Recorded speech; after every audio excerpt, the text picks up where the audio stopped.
ఒకసారి నమస్కారం. ఇందాక మిత్రులు చెప్పినట్టుగా 2012-13 వస్తుంటారు కదా.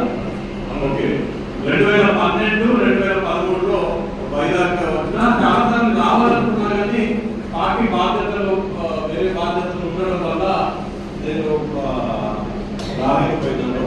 ఇన్ఫాక్ట్ వెంకటేశ్వర గారి, రామారావు, సీతారాం వీళ్ళందరూ కూడా నాకు వీలవ్వట్లేదు రావడానికి. మీరే హైదరాబాద్ వచ్చినప్పుడు చెప్పండి అంటున్నాను. హైదరాబాద్ కూడా కలవడం వీలవ్వట్లేదు. సో ఢిల్లీలో కొంచెం వేరే బాధ్యతలు ఉండడం వల్ల 12లో 13 ఆ సందర్భం ఆ ప్రాంతంలో వచ్చినప్పుడు అంటే మన గవర్నమెంట్ ఉన్నాను, కిరణ్ కుమార్ రెడ్డి గారు ముఖ్యమంత్రిగా ఉన్నారు. అంటే బేసిక్ గా మన ప్రభుత్వంలో ఉన్నాం. ఇవాళ 2026 అంటే ఎన్ని సంవత్సరాలు అయింది? 13-14 సంవత్సరాలు.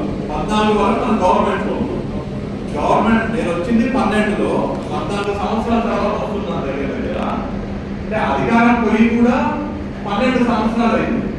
ఓకే, ఆ రోజు 12-13 రోజు నేను వచ్చినప్పుడు ఎంత ఉత్సాహం కాంగ్రెస్ పార్టీ కార్యకర్తలు ఉందో, 12 సంవత్సరాలు అధికారం కోల్పోయినప్పుడు మళ్ళీ అదే ఉత్సాహం.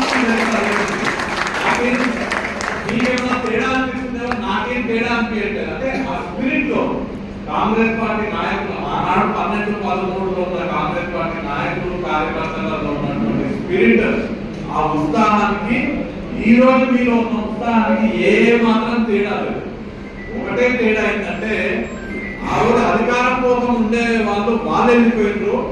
నిజమైన కరడు కట్టినటువంటి కాంగ్రెస్ పార్టీ సిద్ధాంతాలను నమ్మి ఉన్నటువంటి వాళ్ళు వాళ్ళ వాళ్ళందరూ ఉన్నారు. సో ఖచ్చితంగా కాంగ్రెస్ పార్టీ కేంద్రంలో మళ్ళీ అప్పుడు ఆంధ్రప్రదేశ్ రాష్ట్రంలో కూడా కాంగ్రెస్ పార్టీ జెండా రెపరెపలాడుతుంది.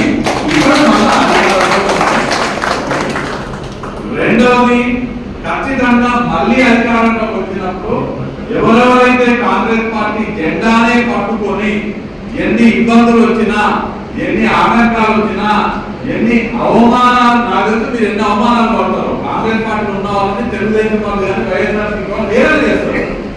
అది ముఖ్యంగా ఎవరు చేస్తారు? ఇక్కడ నుండి బయటికి పోయిన చేస్తాడు ఎక్కువ. చూసినా నేను కాంగ్రెస్ నుండి నేను బయటకు వెళ్తాను, నేను ఇవాళ ఎమ్మెల్యే అయినా, నేను ఆ చైర్మన్ ఈ చైర్మన్ అయినా హేళన చేస్తుంటారు. బట్ ఎవరైతే ఆ హేళనకి, ఆ అవమానానికి, ఆ ఇబ్బందులకు గురవుతున్నారో ఖచ్చితంగా వాళ్లకు ప్రథమ స్థానం ఇచ్చి వాళ్ళకే అధికారంలోకి వచ్చినప్పుడు పెద్దపీట వేయడం జరుగుతుందని వాళ్ళు కూడా మీ ద్వారా చెప్తున్నాను.